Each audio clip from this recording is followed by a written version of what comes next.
What really happens when a Christian sins? Not what people say, not what religion assumes, but what God actually does when a believer falls.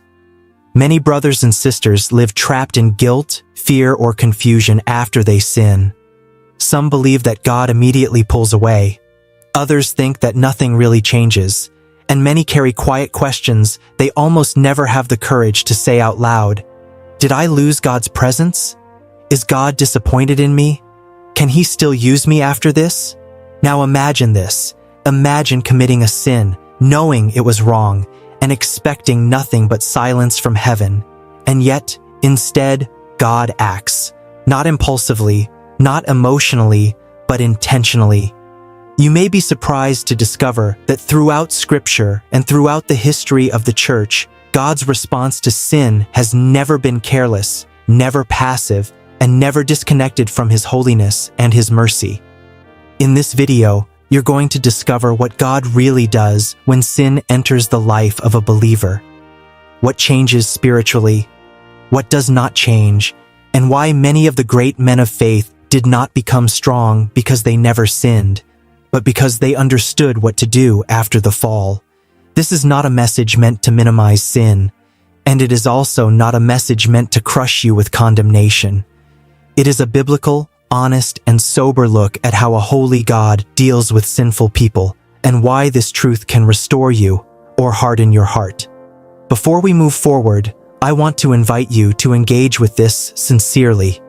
If the desire of your heart is to walk in holiness without masks and without pretense, write in the comments, "Lord, search my heart." Now stay with me, because once you understand what really happens spiritually when sin enters, everything else will begin to make sense. When sin enters the life of a Christian, something real happens in the spiritual realm, but not in the simplistic way many people imagine. The Bible does not describe sin as a simple behavioral mistake. It treats it as a relational rupture, not because God becomes unstable or moody, but because sin always affects fellowship, never sonship. A Christian does not stop being a child when they sin, but they do stop fully enjoying intimacy. That is why, right after sin, the first thing that arises is not immediate judgment. It is conviction, an internal weight, a quiet discomfort, a restless conscience. Not as punishment, but as a warning. Scripture teaches that this conviction is the work of the Holy Spirit, who does not abandon the believer, but calls them back. Throughout Christian history, godly men recognized this pattern. Many wrote that the most dangerous moment was not when conviction came strongly, but when it began to fade. Because as long as there is spiritual pain, there is still sensitivity. As long as there is discomfort, there is still life. Sin also produces something more subtle. Inner disorder. Prayer loses its flow. The word loses its taste. The heart begins to negotiate what was once clear. Not because God withdrew His grace, but because sin creates noise. It interferes with perception, with hearing, with spiritual clarity. It is like trying to hear a gentle voice in a polluted environment. And here is something essential. God does not ignore this condition. He allows the Christian to feel the weight of distance in order to prevent something worse. Discipline begins internally as preventive mercy, before sin becomes a habit, before the conscience grows silent, before the heart hardens. Scripture repeatedly shows that God acts first in the inner life before acting in circumstances. He confronts, exposes, illuminates, not to humiliate, but to restore. That is why many people confuse conviction with condemnation, but they are opposites. Condemnation paralyzes, distances, and leads to despair. Conviction calls, corrects, and points to a way back. And that difference changes everything. Maybe you have felt that weight after sinning. Maybe you tried to run from it, distract yourself, rationalize it, minimize it. But what you felt was not rejection. It was God drawing near. Because the worst spiritual scenario is not feeling the weight of sin. It is feeling nothing at all. But that leads us to an even more serious question. If God acts with conviction and grace at the beginning, what happens when that voice is repeatedly ignored? That is exactly what we are going to understand next. When we talk about God's response to sin, a lot of people fall into two dangerous extremes. Some see only justice, as if God's always ready to punish. Others see only mercy, as if God ignores sin out of love. The Bible doesn't support either of these extremes. It presents a God who responds to sin with holiness, grace, and loving discipline, all at the same time. God never treats sin like it's no big deal, but He also never abandons His children when they fall. That's why, after inner conviction, discipline often follows. Not as destructive punishment, but as correction. Scripture teaches that the Lord disciplines those He loves, not to hurt, but to align, not to reject, but to protect. Throughout the history of the Christian faith, godly men and women understood this with clarity. They saw discipline not as a sign of rejection, but as proof of sonship. Where there's no correction, there's no care. Where there's no confrontation, there's abandonment. This discipline can take different forms. Sometimes God allows natural consequences. Other times He closes doors, interrupts paths, frustrates plans. Not out of cruelty, but because He knows exactly where that road would lead. And here's a point many people ignore. God often prefers to wound pride in order to save the soul. He dismantles false securities. He exposes hidden areas. He removes supports that shouldn't be there. It hurts, but it heals. The great danger is interpreting discipline as final wrath. When that happens, the heart closes up, shame grows, and the person starts hiding from God. Exactly like what's happened since the very beginning of human history. But God's discipline always carries an implicit invitation. Come back to repentance, come back to dependence, come back to truth. God doesn't discipline to push away. He disciplines to restore broken fellowship. And yet, there's something even more serious. Because if conviction is ignored, if discipline is despised, something begins to slowly change inside the heart. And that's what we need to face now. There's something more dangerous than falling into sin. It's remaining in it without repentance. When conviction is repeatedly ignored, something begins to change silently inside the heart. It doesn't happen all at once. It's not abrupt. It's gradual, almost imperceptible. The Bible calls this hardening.